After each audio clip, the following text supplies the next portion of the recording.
right, so welcome back to the channel. My name's Kevin. I'm Tarsha. This is Conversations with the Crawleys. We do conversations about faith, family, relationships, and we do recaps, reviews, and commentaries on our favorite shows. This one is all about the latest episode of Married at First Sight Denver, and this commentary is definitely concerning Lauren and Orion. Not completely done with them yet. There's still some lingering stuff, so Yeah, it's going to be lingering all season. yes. So if this is content that you enjoy, you know what to do by now. Hit the subscribe, hit the like, request notifications, And share. We'll see you in the comments, and consider becoming a member, and check out the merch store. And hey, thanks for all y'all that just popped on and as new members and got us over that 2,000 mark. We definitely appreciate it. All right. So Lauren and Ryan, yes, they are donezo. Could they technically could get an annulment. That's probably what they did because they said they are divorced and not in the process of getting a divorce. Yes. So I'm assuming they got it annulled because they didn't have any. Normally, when you have sex, that is no longer an annulment. Depends on state laws. Right? Okay, it depends on I think state. it depends on state laws. Okay. Now, they may still, because it's like, well, y'all got married and then y'all got divorced 10 days later. That's an annulment. Yeah. Yeah. Yeah. I ain't know he was loopy. I ain't know he was crazy. I ain't know he had issues. I mean, everyone has issues, but to be as pronounced. She didn't know he held on to those issues for dear life. Right. There's Like a difference. dear life. If I got issues, I got issues, right? That's what I'm saying. You can't say. But We my got goal would be to nervous. improve. My goal would be to move past my issues. He is fighting to hold on to his issues. And are they the first interracial couple? No. Who was the first? I mean, we've had the firefighter in Myrna, whatever her name was. We had. But she didn't seem. I mean, how do I put this? Yeah, we've had interracial couples before. Yeah. I'm pretty sure y'all have to remind us. Okay. But you know what I'm trying to say. There's some people that are very defining in their culture. Yes. And what the question I'm trying to bring up is how well did they vet him when he says that he was open Mm-hmm. to someone of another race? You know what I'm. Yes. You know what I'm getting. I hear you. So Ryan and Clara, that's the other one. Yes. Ryan and Clara, they were an interracial couple too. Yes, they were. Yes.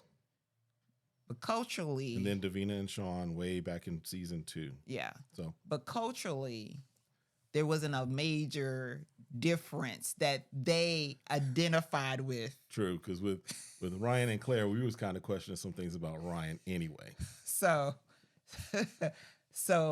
you see what I'm. Yes. Yeah. Yes. Yeah. So in this case, why I bring this up is because could have the experts, as if someone's really identifying very strongly with their culture, asking more than, are you open to it?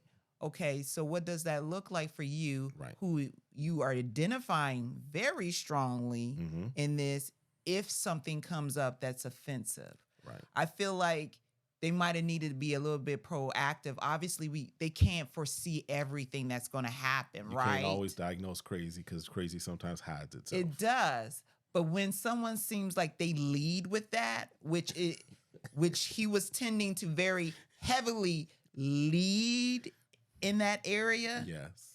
then you would think that would provoke me like, okay, you're leading a lot by your culture. Yes. And being that the case, if you are meeting someone, because he does mention this when he was talking about dating a European and how he felt like more of a trophy.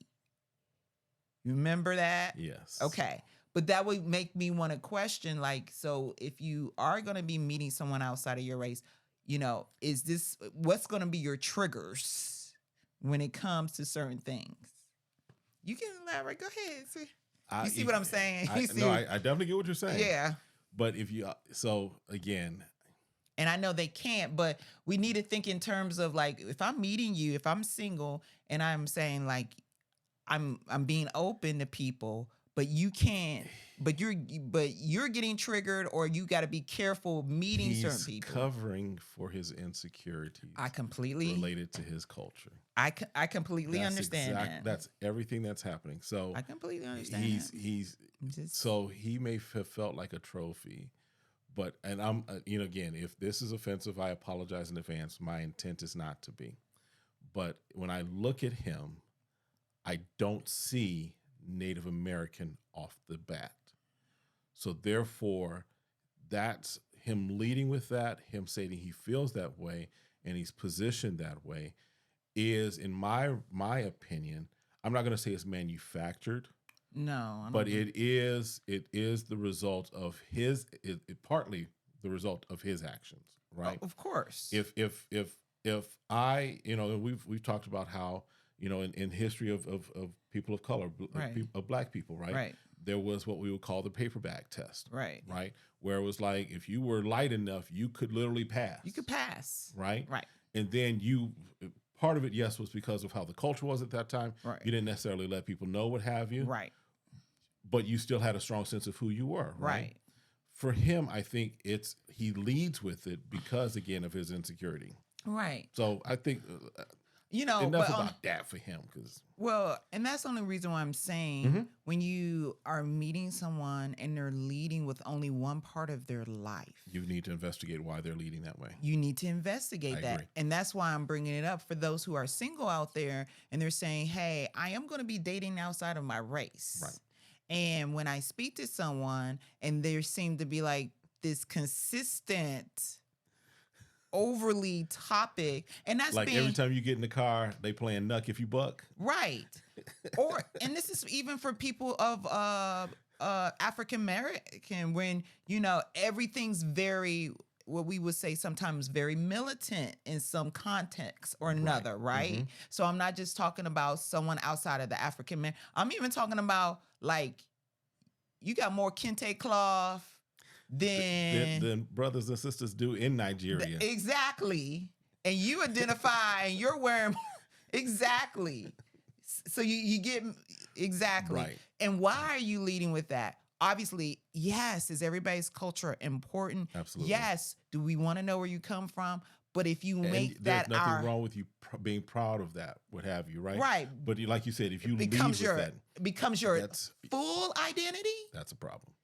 I feel like there's a problem in that situation, no matter your culture aspect. Yes. So anyway, they are divorced. They are divorced. Getting back to our original point, they are divorced. They are divorced. And she meets with her brother and sister-in-law. Yes. He meets with a friend. Yes. Right. Kudos to sister-in-law, because sister-in-law was like, look, we riding with you. And you would expect that, right? Yes. I mean, I would be surprised if it was the other way around and they said something else. I think they did right by supporting her, and acknowledging that she wasn't a failure. Right. Because even though you signed up for something that was taken as a high risk, right? Mm-hmm. Putting yourself out there, you're on TV. There's a lot of dynamics there. Mm-hmm.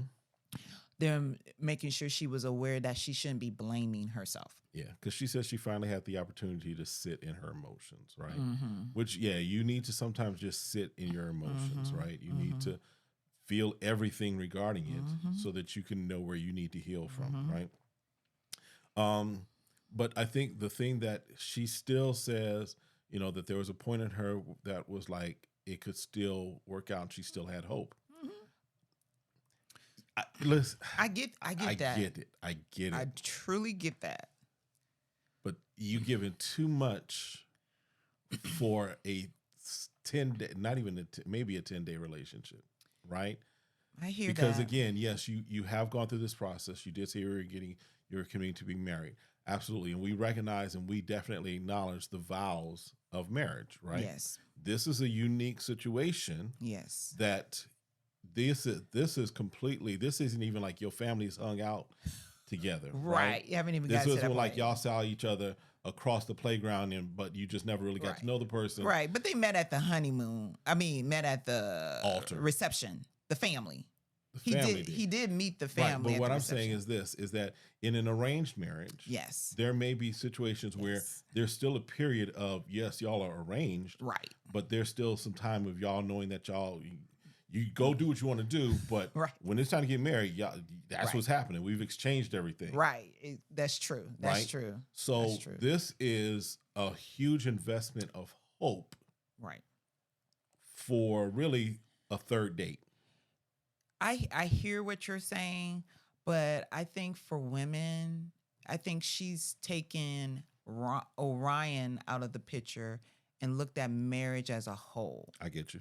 And so her feelings could be Yes. around, this was my last hope of finding someone. Yeah. When you put all your hope and eggs in this basket, Mm-hmm. saying, I'm willing to go to this extreme, which for most people will be extreme. First, you're going on national TV. Second, you're marrying a stranger. You're being filmed. So that seems like an extreme for Americans. Yes. To do this thinking potentially, right? I don't know her full feeling. I'm just my opinion that potentially she's like, this is my last hope of finding someone.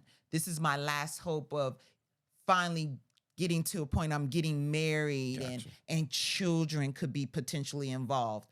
And I allow an expert, right? Because I'm not an expert, but now I'm allowing experts to make those decisions for me where I feel like I haven't been able to do it myself. So the grief of feeling that this was the last big hooray for me, which people could have put in context of that, and then that failed. Gotcha. So, yeah, that's a lot. on his side, though, he's meeting with his friend. His friend's like, so you ready to look again? He's like, no, I'm not. You know, I was so invested at this and da-da-da. And he says that he did have really genuine feelings for Lauren. So, Go ahead. now, do I believe that? I'm gonna give it a yes Okay. with this in mind. When we don't realize how much baggage we carry, our individual self, we lose out on great opportunities. And I feel like he was genuinely interested in her, Okay. but because of his baggage, and as you had indicated earlier, what your opinion is of him covering up with his culture, if I'm understanding what you were getting to. Yeah. So then that it disrailed anything that could have come as a potential good marriage. I think also that he doesn't need a strong woman, or he's not looking for a strong woman. No. And I'm not saying that. But that goes back to any trauma or anything. True. So he just you everything for him is just trauma. It's broken. And there's nothing wrong to say that people are broken. You have the opportunity to work on being mended. True. But you have to see your brokenness to be mended. Yeah. But again, he holding on to his brokenness. Right. He holding on to his trauma. Right. So for me, I'll just say I don't have if someone is working through their emotions, working through their trauma, good. You have grace to work through that, right? But if you fight the grace, if you fight the ability, the desire, the plan, the opportunity to work through your trauma, I ain't got nothing for you. Why am I going to give you grace and you don't have grace yourself? Okay, so are you talking about from the aspects of being a partner to that type of person? Yes. Okay, so and I'm talking about me as an observer, me as someone that is watching. I ain't got nothing for that man. Right, because you're not. As who was it? Kiki said, "Sorry to that man." Right, because you don't have anything invested in it. Correct. True. But if we look at from the point of if I'm a therapist or if I'm someone who is caring, You're getting paid to do that. Go ahead. or for this reason, right? For Lauren, her investment in the hope of finally finding the love of her life and getting married, that's her investment is saying, okay, if you're broken, can you see that enough that we could work if you're willing to fix and work? So I know he's not. Because Dr. Pia, like I said, if you're willing, I got grace for you. If you are willing to work through your issues, I got grace for you. But if you don't, sorry to that man. Right, but even having grace doesn't mean that they have to be a part of your life. I have grace that you'll come to a place where, hey, you'll find who you are for yourself. Sorry to that woman when you find her. Well, hopefully we're working on each other, or that person's working, he's working on himself. So when he finds that person, he's a whole person. Hopefully. That's because a half a person and a half a person does not make a whole. It makes a half a marriage. All right. Listen, that's it for them. I'm done with them. Obviously, they're going to continue to come They'll be back next episode. Yeah. We'll talk about them whenever they do. But yeah. That's enough for this one. Yeah. As you decide, let's move on. All right. Listen, we'll see y'all next time. Let us know in the comments what your thoughts are. We'll see y'all next time. Have a great one. Be blessed. And then check out the other videos for the other couples that we're about to do.